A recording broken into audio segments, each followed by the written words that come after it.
अपने जत्थों को पैगाम जो कई माह से देते रहे कि मेरी गिरफ्तारी हुई तो फिर आपने फलां जगह जाकर आपने हमला करना है। 9 मई को शहीदों की और गाजियों की बेहुरमती, 9 मई को फौजी तंसीबात पर हमला, ये नाकाबिले बर्दाश्त है। ये कौम का फैसला है कि कानून और आइन के मुताबिक इन तमाम जत्थे वालों को, चाहे वो मंसूबा बंदी में शामिल थे, चाहे वो उकसाने में शामिल थे, चाहे वो हमला करने में शामिल थे, किसी से कोई रियायत नहीं बरती जाएगी और जो कसूरवार हैं उनको किसी सूरत भी उनको माफी नहीं मिलेगी। आइन और कानून अपना रास्ता लेगा। शहदा की असमत कौम के दिलों में है और हमेशा रहेगी। 9 मई को मुल्क में दरिंदगी दिखाई गई। इमरान नियाज़ी कई दिनों से पैगाम दे रहा था कि पकड़ा गया तो फलां जगह हमला करना है। अफवाज पाकिस्तान के खिलाफ कोई नारा नहीं लगने देंगे। कानून हर सूरत अपना रास्ता अपनाएगा। जत्थों और उनके सहूलतकारों को किसी भी सूरत मुआफ़ी नहीं मिलेगी। जिम्मेदारों को सजा मिलकर रहेगी। वज़ीर आज़म का कन्वेंशन से खिताब।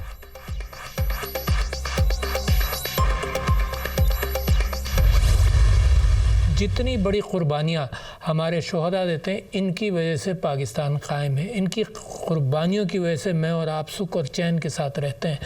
वो मुल्क जो शोहदा की कदर ना करे, वो मैं समझता हूँ कि एक बहुत बड़े अल्लाह ताला की नेमत से भी महरूम रहता है। मुल्क को शोहदा के साथ अपनी बड़ी मोहब्बत है, रहेगी। और तारीफ़ करता हूँ उन लोगों की जिन्होंने अपनी जानें दी। ता क़यामत वो ज़िंदा हैं, हमेशा के लिए वो ज़िंदा हैं और उनके लवाहिकीन को अल्लाह ताला सब्र अता करे।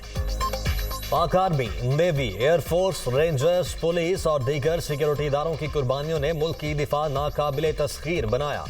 कौम बहादुरी की लाजवाब दास्तान रकम करने वालों की हमेशा मकरूज रहेगी। सदर मुमलिकत का यौम तकरीम शुहदा के हवाले से पैगाम। हर पाकिस्तानी अपनी मट्टी की मोहब्बत में शहीद होने वालों से वालिहाना मोहब्बत को फ़र्ज समझता है। चेयरमैन सेनेट और निगरान वज़ीर आला पंजाब मोहसिन नकवी का खिराज अकीदत। खास तौर पर इस वक्त मेरे लिए ये ज़ाती तौर पर मुमकिन नहीं है कि इन हालात के अंदर क़यादत की जो ज़िम्मेदारियां होती हैं वो मैं निभा सकूं, वो मेरे लिए मुमकिन नहीं है। इसलिए मैं सेक्रेटरी जनरल तहरीक इंसाफ की जो ज़िम्मेदारी है और कोर कमेटी की मेंबरशिप, उससे मैं मुस्ताफ़ी होऊंगा। कोई दबाव नहीं था। जो मैंने आपको फ़ैसला किया है ये मेरा अपना फ़ैसला है। पार्टी मैंने आपको बता दिया ओहदे से, अगर मैंने पार्टी छोड़ी होती तो मैं पार्टी छोड़ने का बोलता। मैंने ओहदे से इस्तीफ़ा दिया है। तहरीक इंसाफ को एक और बड़ा झटका। असद उमर का तमाम पार्टी ओहदे छोड़ने का ऐलान। मुझ पर कोई दबाव नहीं। 9 मई के वाक़यात में मुलव्वस अनासिर के खिलाफ कार्रवाई होनी चाहिए। साबिक वफाकी वजीर की प्रेस कॉन्फ्रेंस।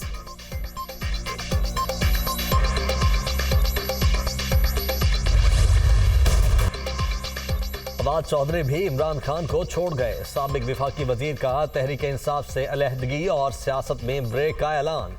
पार्टी ओहदे से इस्तीफा दे दिया है। ट्विटर पैगाम में तस्दीक। 9 मई के वाक़यात की मजम्मत।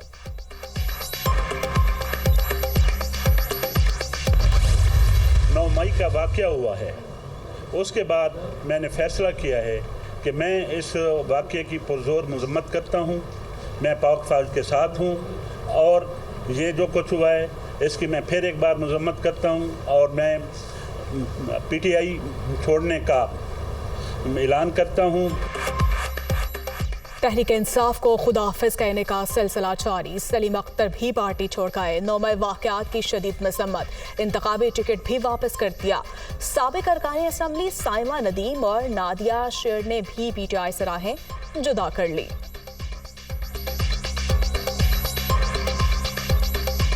आज इस प्रेस कॉन्फ्रेंस के जरिए बगैर किसी दबाव और लालच के ऐलान करती हूँ और दिली इत्मीनान से महसूस कर रही हूँ कि मैं आज ही तहरीक इंसाफ की रुकनियत से मुस्ताफ़ी हो रही हूँ। इस बैग अदलिया ने नजरिए जरूरत ईजाद किया, लाडले को सादिक और अमीन का सर्टिफिकेट दिया, डिक्टेटरों को खुशामदीद कहा, आमरीत को कानूनी जवाब फराहम किया, जबकि मुंतखब वज़राए आज़म को फांसी दी गई, झूठे मुकदमात में जेलों में भी डाला गया। हमारे निज़ाम इंसाफ का दुनिया में 129 नंबर पर होना बदकिस्मती है, नवाज शरीफ का ट्वीट। 9 मई को घिनौना जुर्म किया गया। अब अपनी ही जमात समेत कोई भी इमरान खान का साथ देने को तैयार नहीं। पाकिस्तान के लिए थोड़ा सा दर्द रखने वाला भी सियासत में तशद्दुद का हामी नहीं हो सकता। इमरान खान ने तो मुल्क ही जला डाला। ये काम टीटीपी ने किया या फिर पीटीआई ने? याद रखें, सियासत और तकसीम बाद में है, पाकिस्तान पहले है। मरियम नवाज का ट्वीट। मास्टरमाइंड करने वाला जो आदमी है, जिसने इसको डिज़ाइन किया, इस करप्शन का सबसे बड़ा बेनिफिट उठाया, दंदनाता फिर रहा है, वो है फैज़ हमीद। उनकी बाकियात सेनेट में ही मौजूद है, दाएं बाएं भी मौजूद है। कुछ लोग घिनौने जराइम में मुलव्वस हैं। उनकी करप्शन की दास्तान की पहली सीढ़ी मैंने आज रख दी है पाकिस्तानी कौम के आगे। जो इमरान खान साहब ने सिखाया था, और उन्होंने हमेशा कहा था कि उधर खड़े होना जहाँ कोई खड़ा होने को तैयार ना हो। तो मैं तो खड़ा हो गया। खान साहब, आप वो फलसफा सुना के मुझे भूल गए और आप नए इमरान खान साहब हैं आज वाले। तहरीक इंसाफ पर पाबंदी नहीं लगनी चाहिए। इमरान खान को बताया था कुछ सांप उनकी जगह आने वाले हैं। सबकी निशानदेही उनके मुंह पर करता रहा। सदर ने जो काम किया वो दुश्मन भी नहीं कर सकता। जिसने सब कुछ डिजाइन किया उसका नाम फैज हमीद है। वाकयात आज भी सेनेट में मौजूद हैं। फैसल वाड़ा की गुफ्तगू। जबरदस्ती जबरी शमूलियतें करवा के आपकी पार्टी को और आपको लीडर बनाने की कोशिश की गई। आप एक चीज भी नहीं गिनवा सकते कि आपने इस मुल्क के लिए कुछ दिया हो। यस, आपने दिया है। मैं बताऊं, आपने इस मुल्क को बदतमीजी का तूफान दिया है और आप समझ रहे थे कि जी आप वाकई लीडर बन गए। आप लीडर ना थे, ना आप में लीडर वाली कोई क्वालिटी है। तहरीक इंसाफ में लोगों को जबरी तौर पर शामिल करवाया गया। जिस तरह ये लोग आए थे अब उसी तरह वापस जा रहे हैं।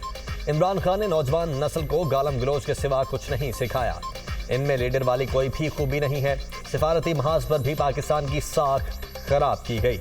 शर्जील मेमन की न्यूज कॉन्फ्रेंस।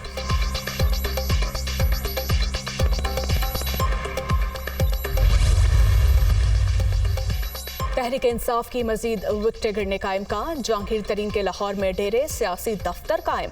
मुतादिद रहनुमाओं की मुलाकातें। फॉरवर्ड ब्लॉक सामने आने की तवक्को।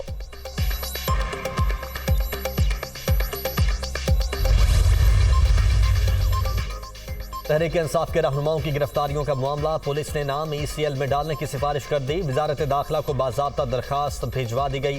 राजा खुरम नवाज, इखलाक आवान और अली आवान भी शामिल।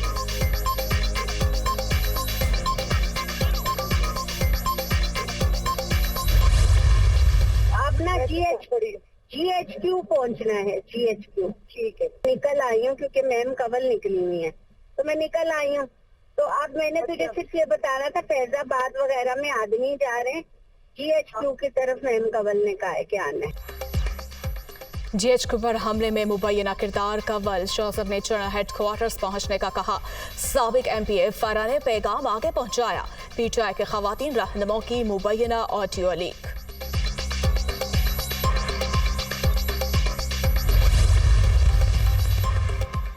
जिन्ना हाउस पर हमला, जलाओ, घेराव और तोड़फोड़ का केस। खतीजा शाह 7 रोज के लिए पुलिस के हवाले। ATC का शनाख्त परेड का अमल मुकम्मल करके 23 मई को दोबारा पेश करने का हुक्म।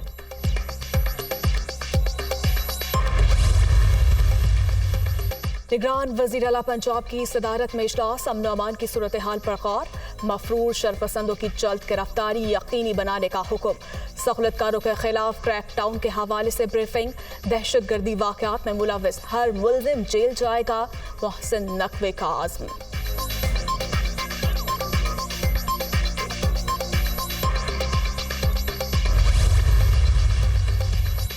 ऑडियो लीक्स की तहकीकात में अहम पेशरफ्त। वफाकी हुकूमत ने अहम टेप्स इंक्वायरी कमीशन को फराहम कर दी।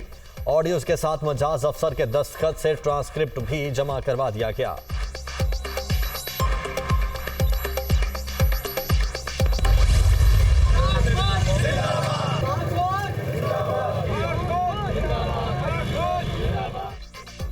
फौज पाकिस्तान से यकजहती का इजहार। मुख्तलिफ शहरों में रैलियां, मियांवाली और मालाकड़ में शुरका के फोर्सेस के हक में नारे। शहरियों का मुल्क की सलामती के जिम्मेदार इदारे के शाना बशाना खड़े होने का आयादा।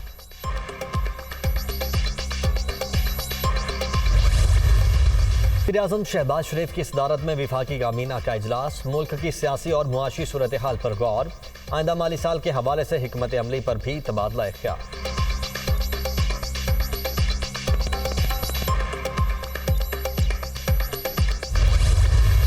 सबको पता है कि मुश्किलात थी और हैं, और उसमें एक सबसे बड़ा जो मुश्किल तरीन एरिया है वो एक्सटर्नल फाइनेंसिंग का एरिया है। कई सालों के बाद अब पहली दफ़ा पिछले 2 महीने में करंट अकाउंट डेफिसिट की बजाय करंट अकाउंट सरप्लस में आए हैं। अल्हम्दुलिल्लाह we are totally in position कि हमें कोई डिफॉल्ट का खतरा है। पाकिस्तान बिल्कुल डिफॉल्ट नहीं करेगा।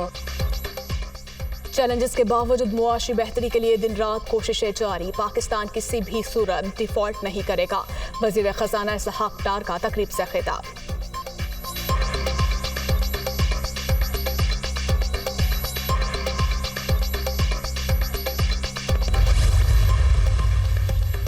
महंगाई के सताए अवाम को एक और झटका। बिजली ₹1.25 फी यूनिट महंगी। सार्फिन से 40 अरब रुपए इजाफी वसूल करने का प्लान। कीमतों में इजाफा जनवरी तक मार्च फ्यूल एडजस्टमेंट की मद में किया गया है। इतलाक जून से सितंबर तक होगा।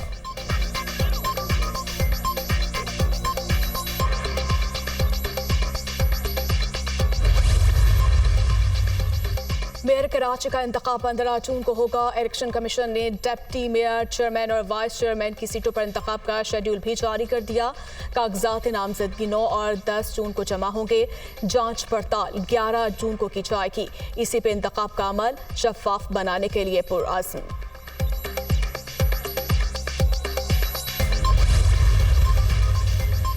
जूनियर एशिया हॉकी कप में पाकिस्तान की मुसलसल दूसरी फतेह। कौमी टीम ने थाईलैंड को 9-0 से शिकस्त दे दी। रिवायती हरीफ भारत से टाकरा 27 मई को शेड्यूल।